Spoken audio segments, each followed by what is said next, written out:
Second year mathematics chapter number 1 के लिए हमने जो short questions, important short questions, total 15 short questions के लिए जो सीरीज स्टार्ट की है, उस सीरीज का ये सेकेंड लेक्चर है। इसमें हम एक्सरसाइज जो है 1.1 उसका क्वेश्चन नंबर 7 डिस्कस करेंगे। क्वेश्चन नंबर 7 का फर्स्ट पार्ट है हमारे सामने। Show that the parametric equations x is equal to 80 square, y is equal to 280 represent the equation of parabola y square is equal to 4ax।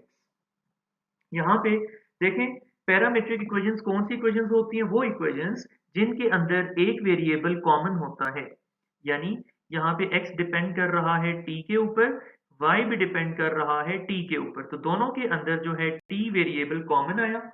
therefore these are the parametric equations।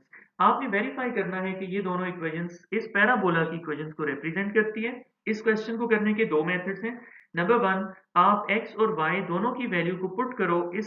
इसको अगर मैं कह रहा हूँ equation number 1 में ये values put करें और लेफ्ट और राइट हैंड साइड्स का आंसर इक्वल प्रूव करके दिखाएं।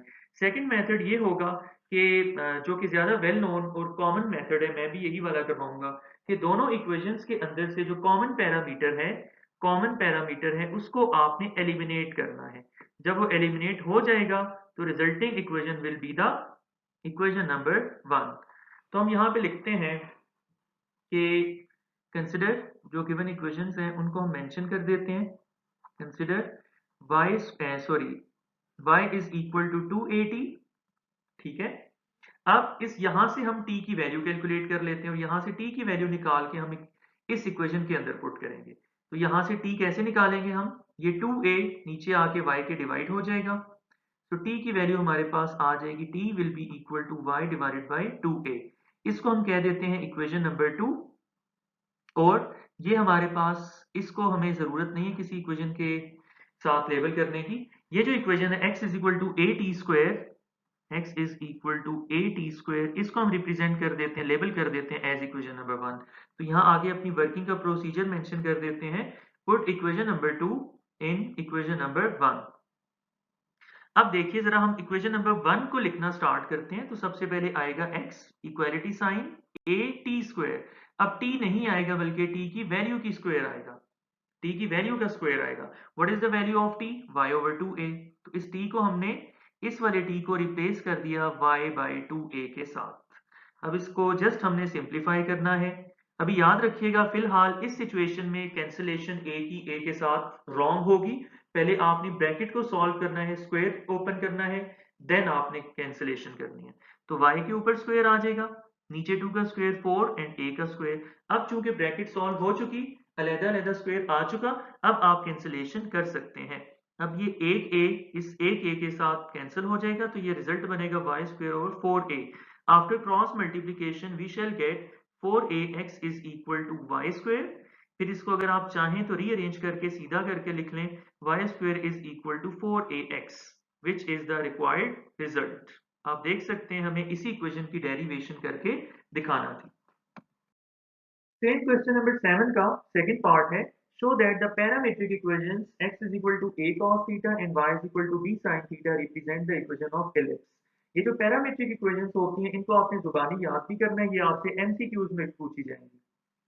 और सब शेप्स जितनी भी होती हैं, सर्कल, पैराबोला, हाइपरबोला, एलिप्स वगैरह, इन सब की शेप्स की जो आपके पास पैरामेट्रिक इक्वेशंस होती हैं, वो इन डिटेल मैंने आपको याद करने का तरीका सिखाया है इधर लेक्चर की सीरीज में, एमसीक्यूज वाली लेक्चर सीरीज में, उसको आप जरूर देखिएगा। इसके बाद इस क्वेश्चन को सॉल्व करने के भी दो तरीके हैं। या तो x और y को पहला मेथड आप पुट करवा दीजिए इस गिवन इक्वेशन के अंदर और प्रूव करके दिखाएं इस तरह पुट करने से कि लेफ्ट हैंड साइड और राइट हैंड साइड इक्वल है। सेकंड मेथड हम फॉलो करेंगे जो ज्यादा वेल नोन और कॉमन मेथड है कि हम इन दोनों के अंदर ये जो कॉमन आपको पैरामीटर दिखाई दे रहा है, इस क्वेश्चन का कॉमन पैरामीटर है थीटा, इसको हम एलिमिनेट करेंगे। तो हम ये सेकंड वाला मेथड यूज करते हैं। ठीक है, तो हम यहाँ पे लिखते हैं consider the given equations which are x equals a cos theta and y equals b sin theta। अब जरा आप देखिए कि ये जो हमारी डेस्टिनेशन है, हमारा टू प्रूव है, इसके अंदर आपको स्क्वायर दिखाई दे रहा है हर जगह पे। तो यहां से हिंट मिलता है कि हमें इनको दोनों इक्वेशंस को बारी बारी स्क्वायर करना है। तो squaring both sides of these two equations, x square a square और cos square theta। इसी तरह इधर भी स्क्वायर आ जाएगा, y square b square and sin square theta। याद रखिएगा ये जो ट्रिगोनोमेट्रिक फंक्शंस होते हैं, जब इनका होल स्क्वायर लिया जाता है तो ये होल स्क्वायर फंक्शन के लास्ट अल्फाबेट के ऊपर एंगल से पहले आता है, ये दोनों इक्वल होते हैं। लेकिन अगर कोई स्टूडेंट इसको ऐसे लिखेगा, साइन एंगल के ऊपर स्क्वायर लिखेगा, तो ये चीज गलत हो जाएगी, दे आर डिफरेंट। ये नोटेशन का ध्यान रखिएगा। अब आप देखिए तो आपको इसमें जो है ए स्क्वायर जो है वो एक्स के नीचे दिखाई दे रहा है, एक्स स्क्वायर के नीचे क्या दिखाई दे रहा है, ए स्क्वायर, और वाई स्क्वायर के नीचे बी स्क्वायर है। तो यहां से मतलब हमें शिफ्टिंग करनी है, ए स्क्वायर को एक्स स्क्वायर के नीचे लेके आना है और बी स्क्वायर को वाई स्क्वायर के नीचे लेके आना है। इस रीअरेंजमेंट के बाद ये सिचुएशन बन जाएगी हमारे पास, और यहां पे हमारे पास क्या सिचुएशन बन जाएगी। अब जरा आप लोग देखिए कि गिवन क्वेश्चन में इस जगह पे साइन कौन सा लगा हुआ है, एडिशन का। तो इन दोनों इक्वेशंस को हम ऐड कर देते हैं। Now adding both of these equations.